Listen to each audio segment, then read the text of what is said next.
Hello, नमस्कार. शीतल किचनमध्ये स्वागत आहे. चला तर आज बनवू गाजराचा हलवा. गाजर घेतले मी, स्वच्छ धुवून घ्यायचे, वरची सालही काढून घ्यायची. किसून घेतले गाजर, कढई ठेवली गॅसवर, तूप घालून घेतलं, ड्रायफ्रूट्स तळून घेतले. त्याच कढईमध्ये किसलेले गाजरही घालून घेतले. गाजर हे छान परतून घ्यायचे तुपामध्ये. म्हणजेच किसलेलं जे गाजर आहे ते छान परतून घ्यायचं तुपामध्ये, खाली करपून द्यायचं नाही, कंटिन्यू हलवायचं.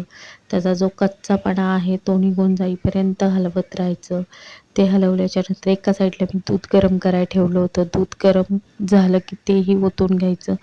गरम दूध घालायचं म्हणजे गाजराचा हलवा हा शिजायला मदत होते, खूप वेळही लागत नाही.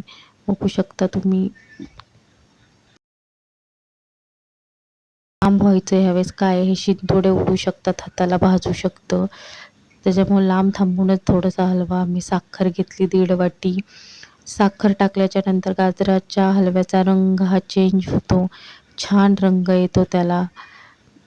साखर आणि दुधामुळे गाजराच्या हलव्याला पाणी हे सुटतं. ते पाणी आटेपर्यंत नाही म्हटलं तरी अर्धा तास लागतोच.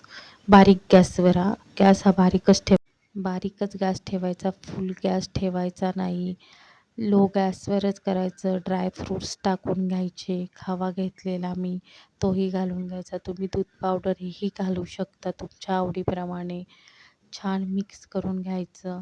मिक्स केल्याच्या नंतर सगळं एकत्र करायचं. वेलची पूड घालून घ्यायची. बराच वेळ हलवून घ्यायचं. जेव्हा मिश्रण कढईला सोडेल तेव्हा समजायचं आपला गाजराचा हलवा हा तयार झालेला आहे. गाजराचा हलवा कढईत करायचा म्हटलं की अर्धा तास तरी लागतोच. कुकरमध्ये होतं पण कढईत केलेला हा छान लागतो. तुम्हीही एकदा नक्की ट्राय करा. व्हिडिओ आवडल्यावर व्हिडिओला लाईक आणि सबस्क्राईब करायला विसरू नका. चला, ओके, बाय.